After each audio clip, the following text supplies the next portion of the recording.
ഹരിനാരായണനോടാണ് ഇനി പോകുന്നത്. എന്താണ് ഫൈനൽ പ്രതീക്ഷകൾ വരുന്നത്?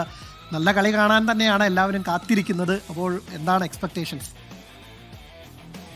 അല്ല, ഇതൊന്നും പറയാൻ പറ്റില്ല. എന്താന്ന് വെച്ചാലേ, ഞാൻ സത്യം പറഞ്ഞാൽ ഇപ്പോ ഈ അർജന്റീന ഈജിപ്തിനെയൊക്കെ ആയിട്ട് കളിക്കുന്ന സമയത്ത് ഇനി ഇത്രയും ടെൻഷൻ ഉണ്ടാവും. ആ കളി ഇത്രയും ടെൻഷനിലേക്ക് പോവാതെ തന്നെ അർജന്റീന അത് വിൻ ചെയ്യും എന്നാണ് വിചാരിച്ചിരുന്നത്.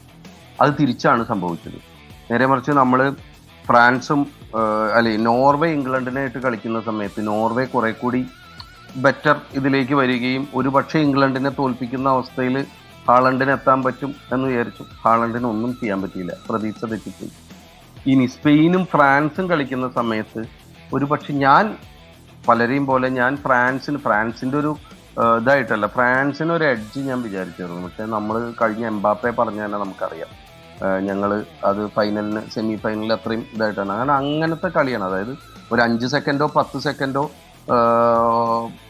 വേണമല്ലോ, ഒരു 5 സെക്കൻഡ് വേണ്ടി വരുമായിരിക്കും ഒരു പന്തിൽ, ഒരു കാലിൽ ഒരു പന്തെത്തി അതിന്റെ നിയന്ത്രണം. അതിന് മുമ്പേ എല്ലാ ചാനൽസും അടച്ചുകൊണ്ട് ഉള്ളൊരു കളിയാണ് സ്പെയിൻ കളിച്ചത്. പിന്നെ ഇംഗ്ലണ്ട്, ഈ നോർവേയെ തോൽപ്പിച്ച ഇംഗ്ലണ്ട് കുറെ കൂടി ഒരു പക്ഷേ അർജന്റീനയ്ക്ക് നല്ല വെല്ലുവിളി ഉണ്ടാക്കും എന്ന് വിചാരിച്ചു. മത്സരം നന്നായി, പക്ഷെ അത് അർജന്റീന കവർ ചെയ്തു. ഇനിയിപ്പോ വരുന്നത് സ്പെയിനും അർജന്റീനയാണ്. അത് എന്ത് സംഭവിക്കുമെന്ന് നമുക്ക് പറയാൻ പറ്റില്ല. കാരണം ഒന്ന്, സ്പെയിൻ നോക്കൂ, നമ്മളാ ഒരു കമ്പ്യൂട്ടർ പോലെ ബ്രെയിൻ ഉപയോഗിച്ച് വളരെ കൃത്യമായിട്ട് അവർ കളിക്കുന്നു. റോഡ്രി എന്ന് പറയുന്ന മനുഷ്യന് എന്തിനാണ് വാലന്റിയർ കൊടുത്തത് എന്നുള്ളതിനെ ജസ്റ്റിഫൈ ചെയ്തുകൊണ്ട് അദ്ദേഹം അവിടെ ഒരു ഹോൾഡിംഗ് മിഡ്ഫീൽഡർ ആണെങ്കിൽ പോലും മിഡ്ഫീൽഡ് ജനറൽ ആയിട്ട് നിൽക്കുന്നു. ഡാനി ഓൾമോണ്ട്, അപ്പുറത്ത് യമാലിനെ പോലുള്ളവർ ഇങ്ങനെ എണ്ണയിട്ട യന്ത്രം പോലെ കളിച്ച് മുന്നോട്ട് വരികയാണ്.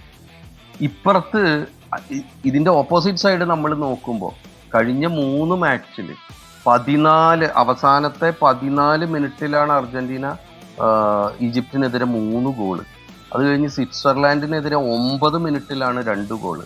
ഇതൊന്നും ഇംഗ്ലണ്ടിനെതിരെ നടക്കില്ല എന്ന് പറഞ്ഞവർക്കെതിരെ ഈ 80 മിനിറ്റ് കഴിഞ്ഞിട്ട് 7 മിനിറ്റിൽ 2 ഗോൾ അടിച്ചിട്ട്, അതായത് ഇപ്പോൾ നമ്മൾ എന്താന്ന് വെച്ചാൽ ഒരു ടീം ആലോചിക്കുമ്പോൾ അർജന്റീനയെ പിടിച്ചു കെട്ടണമെങ്കിൽ ഇപ്പൊ ഇംഗ്ലണ്ട് ഡിഫൻസ് നല്ല ഡിഫൻഡേഴ്സുള്ള അവർ ഡിഫെൻഡ് ചെയ്ത് നിർത്തും. നോർവേയൊക്കെ അവർ നിർത്തിയ പോലെ നിർത്തും എന്ന് വിചാരിച്ചിട്ടാണ് അർജന്റീനയുടെ അടുത്ത്. പക്ഷെ അത് നടന്നില്ല.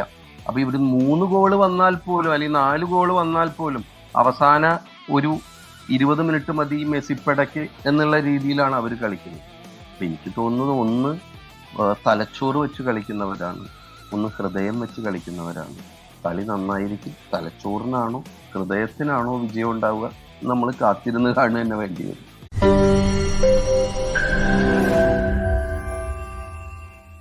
ലോകത്തെവിടെയായാലും ഏത് സമയത്തും 24 വാർത്തകളും ഓഗ്മെന്റഡ് റിയാലിറ്റി പാക്കേജുകളും എക്സ്പ്ലെയിനറുകളും വിശദമായി കാണാൻ ഞങ്ങളുടെ യൂട്യൂബ് ചാനൽ നിങ്ങൾക്ക് സബ്സ്ക്രൈബ് ചെയ്യാം.